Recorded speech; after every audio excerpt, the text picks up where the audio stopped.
I'd like to call this meeting of the Sebastian Budget Review Advisory Committee to order. It's 6 p.m. on Monday evening, July the 18th. We'll start off with the Pledge of Allegiance. If everyone would please stand. I pledge allegiance to the flag of the United States of America and to the republic for which it stands, one nation, under God, indivisible, with liberty and justice for all.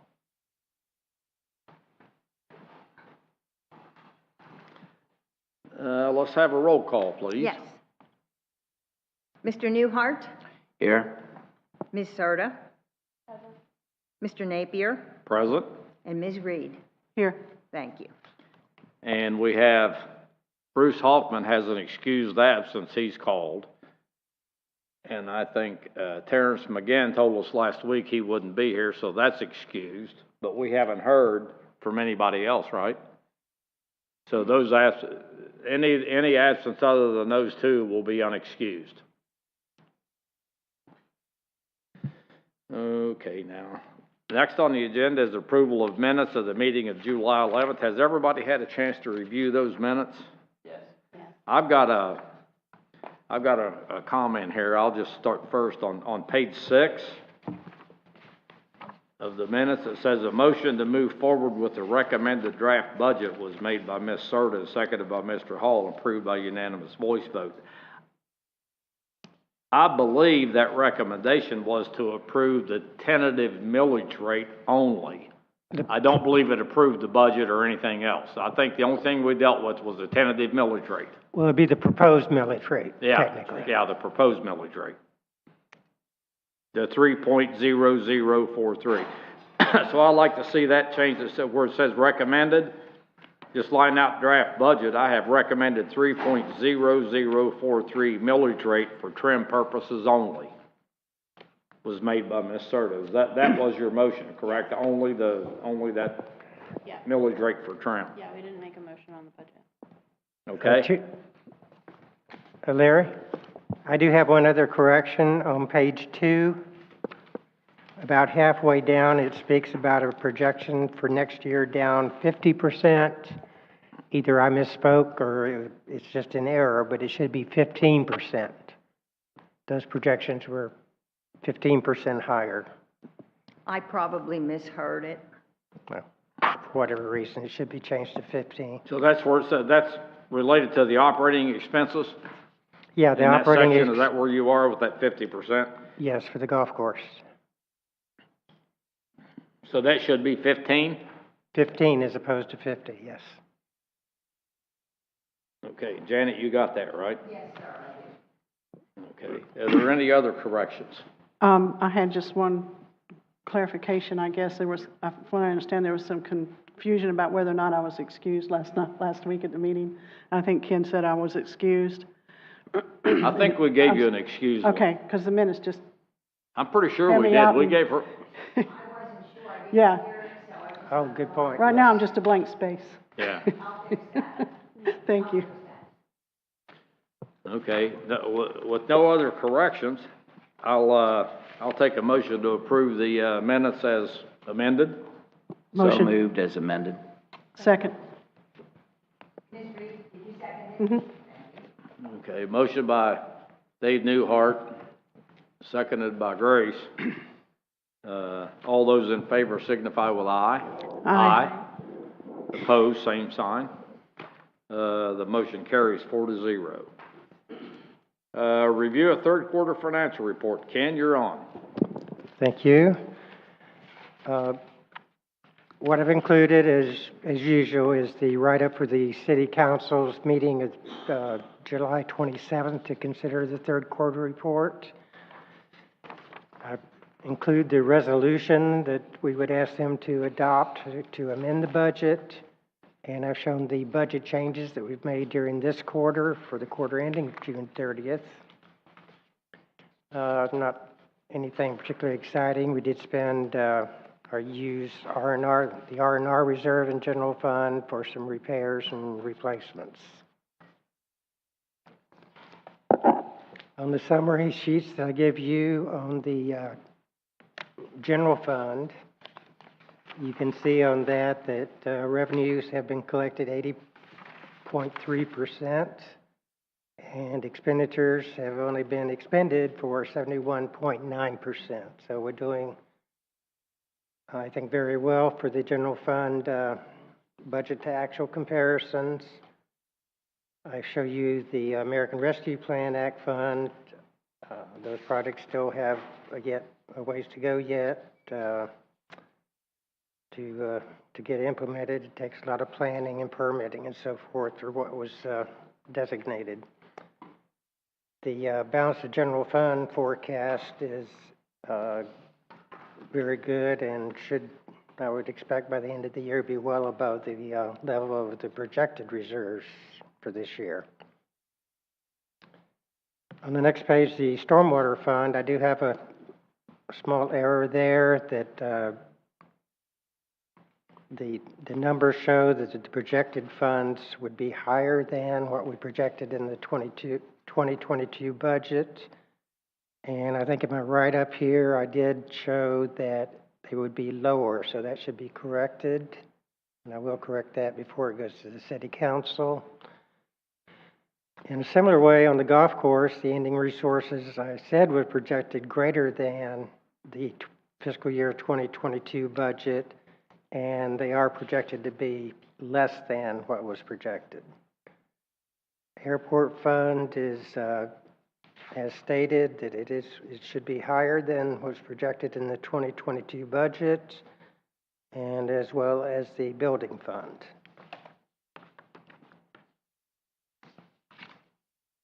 As usual, I've given you a summary of the capital projects and where they stand. You can see that the list is growing a bit shorter. We're making some progress.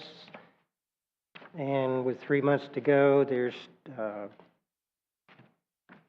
think, less than probably about 20% of the funds available that have to be spent or need to be spent before year end. I'll show you the quarterly investment report. We've got some good news as far as well, in some viewpoints, it would be good news that the interest rates are rising and we are getting more from the State Board of Administration funds that we have deposited. We still have a small loss shown for the Florida Trust. So that was negative, but it is substantially lower than it's been over the last few quarters. And over the past 3 years, that's still doing positive with a return of 1.88%. So I've given you the report on the interfund loans and the debt due to outside parties. The rest of the report is the more detailed budget to actual comparisons for all the funds of the city, and the accomplishments as reported by all the departments, with a couple of exceptions due to vacations. But anyway, that pretty much sums up the report. I'll be glad to address any questions. Is there any questions for anyone on the committee? I'll start down there with you, Grace. No, I'm good. Thank you, Larry. Okay. Dave? No, I think it looks good. Thank you. Okay. Amber? I do have a quick question. Since we are moving forward to purchase the Sembler property, what fund would that come out of? I'm sorry, I couldn't quite hear that. So we haven't made the official offer yet, but it would come out of DST funds. DST funds? Okay. So we've got to get a second appraisal, and then we'll make an offer, and then we'll start from there. But the initial funding would come out of DST. Okay, and that would probably be for the next budget, or? It's just going to depend on how quick it goes. Okay. So. Are there any grant funds still available for those waterfront projects through FERDAP or LWCF, the Land and Water Conservation Fund? So FERDAP's not available, and the Stan Mayfield's not for this one. There may be some dollars left in Stan Mayfield. You gotta be careful with using FERDAP dollars, because once you use FERDAP dollars, any improvements you make have to be approved by them. And it would be very difficult to sell off the west side of the property if we use grants to buy it without reimbursing the grant. So we gotta be careful with that, as you know. There may be, like I said, there may be some Stan Mayfield, that may be available that we can split the purchase up, because it is 2 parcels. That may be something we can look at, but we gotta get an offer down and then see if there's any leftover funds in Stan Mayfield is what I'm getting at. Well, the only question I had, I'm looking at the capital project status report, and in fiscal 21, I see we've got a tree protection plan with DST money and a stormwater master plan with DST and stormwater money. Are those master plans eligible to use DST money, which is for capital improvements only? If they're used for planning on capital improvement projects to get them in place, yes, they would be eligible. Well, it's just a plan, it's not a project though. So it develops, the 10-year capital improvement plan is developed through there, so it's eligible for the DST funding because of the capital improvement element. Okay. Okay. Well, that was all I had.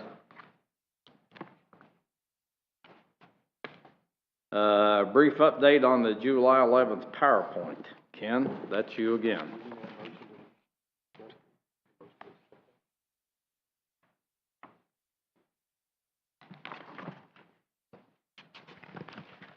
Okay, I have not really changed much from what I presented last week. I'd be glad to go through the slides just briefly if that would suit you, if you have questions or something you want to add.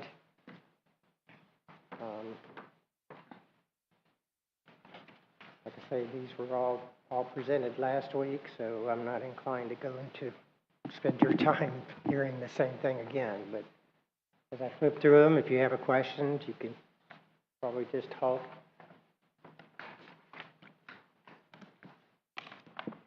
Can you maybe just want to point out the corrections that you made in the figures from the last? Remember you had a couple of the figures. I think one of those was not actually a correction needed. It would have been on the Avalon. That one right there was changed, wasn't it? That one with the 122. Wasn't that originally 168? I don't have the old presentation with me. There was a couple of numbers I thought got changed. Well, I think it led to some confusion on the way I was labeling the additional proceeds from ad valorem at the different millages. Okay. And I think I can clarify that by a slide that I did add. Slide number 22.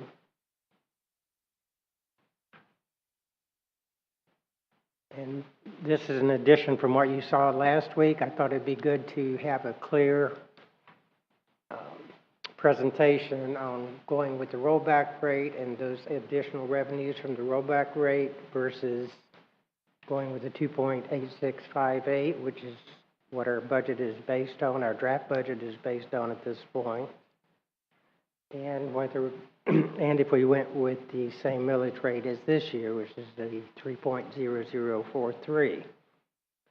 What I've added in the bottom section of that is to try to explain and give an understanding of how that additional revenue comes back. Because when you say rollback, you know, what does that really mean? Well, with rollback, you would still get a revenue from the properties added to the tax roll.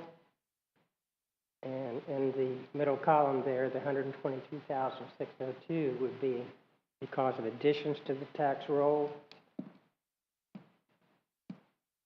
You would get the additional assessments made on those properties that were on the roll last year at the rollback rate, which should be equivalent then to what they were on last year at the last year's millage rate, what proceeds there were. The last, the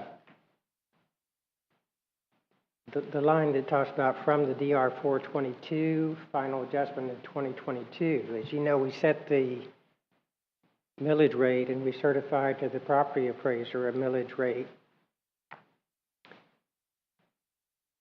But they come along, and that's the DR 420, so we base our budget on the DR 420, but they come along after they've had their public hearings and any adjustments that are approved from appeals, and they give us a final millage, or a final assessed values. So last year, we did end up, after that small adjustment, it's like 0.15%. We actually lost $50,000 over what we had based our budget on for revenues from property taxes. So I carried that through into using the 2.8658 in the middle column to show you the impact of those same areas. That the millage change would then be a reduction over last year's, so you would lose some revenues by reducing the millage. You'd still have the effect of that reduction in the ad valorem values, and you'd have even more from the reassessments because you're doing a higher millage rate than the rollback rate. The last column shows in keeping the same millage, and you would have additional revenue from that millage applied to additions to the tax roll. You would have additions because of the reassessments at that same millage rate. You would get nothing from the difference in the millage change, but you'd have the adjustment for the going from the DR 420 taxable values to the DR 422.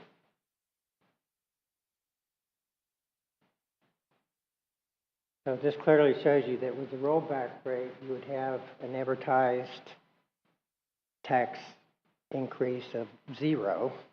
There'd be no tax increase with the rollback, but yet you would still get $58,832 as additional revenues. With the 2.8658, that would be a 6.8% tax increase, and you would gain a total of $376,000. So it would be the same $58,000 as you had with the rollback, plus you get another $318,134 that we needed to balance our budget to our budgeted expenditures to revenues.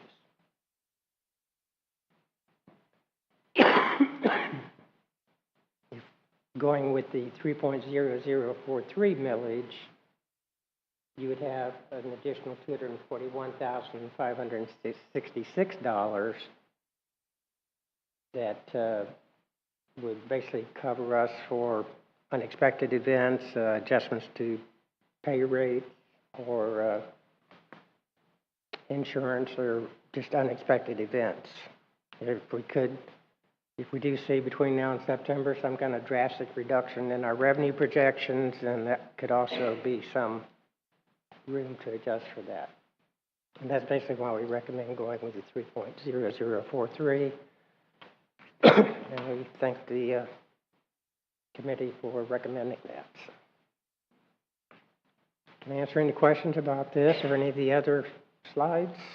Yeah, I have one. I'll start off on the local option gas tax fund, the special revenue fund. On page 12 of the one we got in the new update.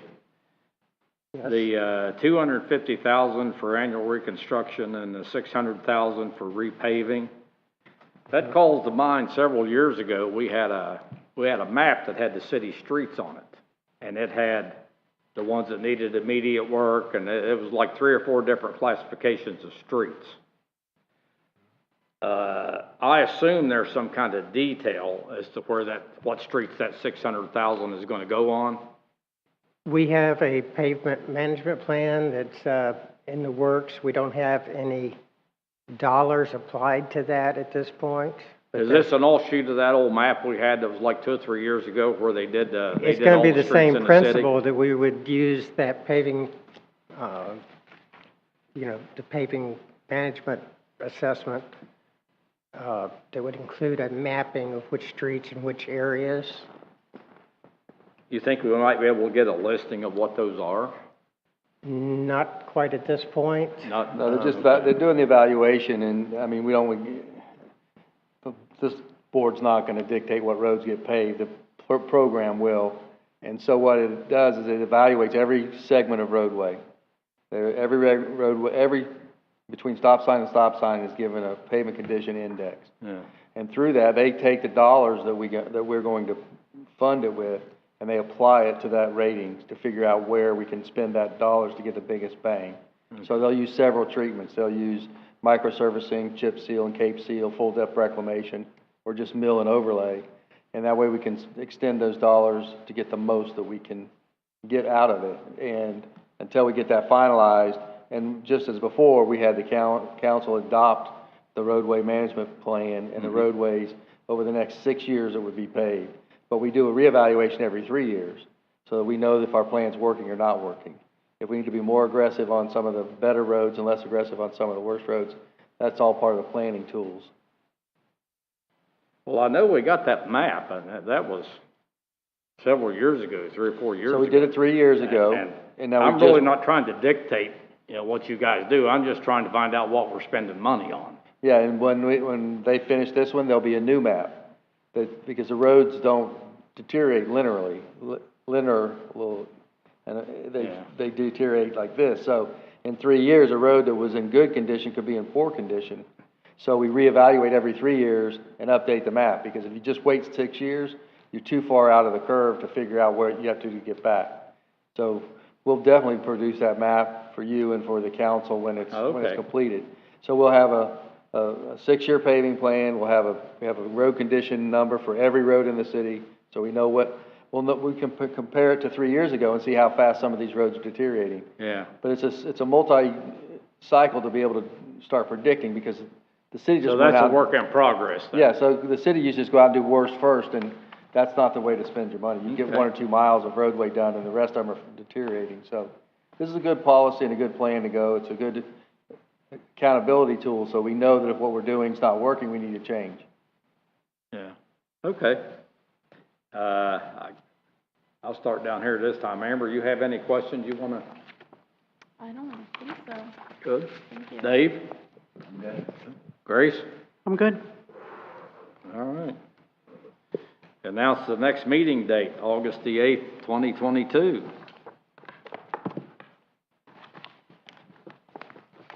I assume that's still on, right? Yes, that date should August work. 8th meeting. The only one you changed was the first public hearing, right?